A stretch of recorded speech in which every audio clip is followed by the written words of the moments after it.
किसान आंदोलन सरकार और पार्टी दोनों के लिए चिंता का सबब बना हुआ है। चिंता की वजह इसलिए है क्योंकि 5 राज्यों में बहुत जल्द विधानसभा के चुनाव होने जा रहे हैं और अगर इन चुनावों में किसान भारतीय जनता पार्टी से रूठ जाता है तो पार्टी को इसकी कीमत कई विधानसभा सीटों पर हार के रूप में चुकानी पड़ेगी। इसलिए पार्टी और सरकार दोनों ये चाहते हैं कि जल्द से जल्द किसान आंदोलन पर कोई हल निकलना चाहिए।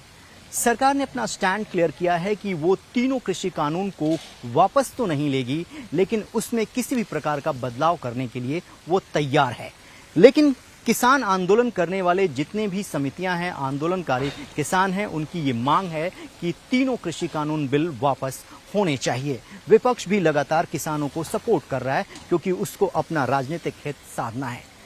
ऐसे में विपक्ष जो सवाल खड़े कर रहा है उससे भारतीय जनता पार्टी और सरकार को बहुत ज्यादा आपत्ति नहीं है, लेकिन कुछ ऐसे नेता हैं जो कि बीजेपी में हैं और कद्दावर नेता हैं, वही अपनी पार्टी पर अगर सवाल खड़े करते हैं तो पार्टी के लिए बहुत असहज स्थिति उत्पन्न हो जाती है। कुछ ऐसे नेता हैं जिनका जिक्र हम यहाँ पर करने जा रहे हैं जो पार्टी को लगातार ऑकवर्ड सिचुएशन में डाल रहे हैं। उन्हीं में से एक हैं चौधरी वीरेंद्र सिंह, जो कि मोदी सरकार में मंत्री रहे हैं और किसानों के बीच में अच्छे खासे लोकप्रिय हैं। वो लगातार किसान आंदोलन को सपोर्ट कर रहे हैं, किसानों के समर्थन में लिख रहे हैं और वो ये कह रहे हैं कि सरकार को इसका कोई हल निकालना चाहिए।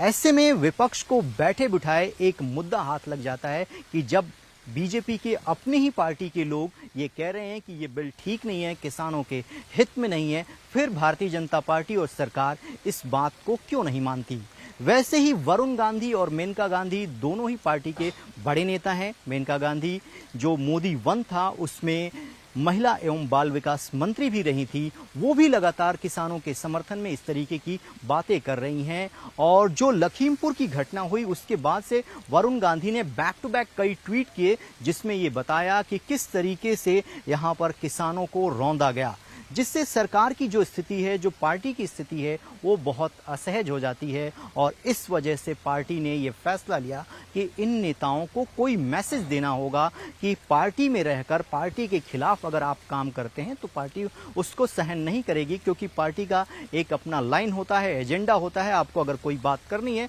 तो आपको पार्टी के अंदर करनी होगी। इसीलिए आपने देखा होगा कि जब कल कार्य समिति का ऐलान किया भारतीय जनता पार्टी के राष्ट्रीय अध्यक्ष जेपी नड्डा ने, उसमें इन तीनों ही लोगों को बाहर का रास्ता दिखाया गया। इनकी गलती सिर्फ इतनी है कि वो पार्टी फोरम पर बात ना करके किसानों को पब्लिकली सपोर्ट कर रहे हैं, जिसकी वजह से पार्टी की जो लाइन है, जो सरकार की लाइन है, वो बहुत अलग हो जाती है और कांग्रेस और विपक्ष को एक मौका मिल जाता है सरकार और भारतीय जनता पार्टी दोनों पर सवाल खड़े करने के लिए। इसीलिए हमारी जानकारी के मुताबिक इन लोगों को राष्ट्रीय कार्य समिति से बाहर सिर्फ इस वजह से किया गया क्योंकि चौधरी वीरेंद्र सिंह, वरुण गांधी, मेनका गांधी पार्टी के लाख मना करने के बावजूद पब्लिक फोरम पर किसानों को सपोर्ट कर रहे हैं, सरकार की खुद की नीतियों को की आलोचना कर रहे हैं और उनका ये कहना है कि जो किसान रुख अपना रहे हैं वो बिल्कुल सही है, लेकिन ये बातें पार्टी को नागवार गुजरी हैं। इसीलिए उन्होंने फैसला लिया कि इन लोगों को राष्ट्रीय कार्य समिति से बाहर निकालकर एक टफ मैसेज दिया जाए।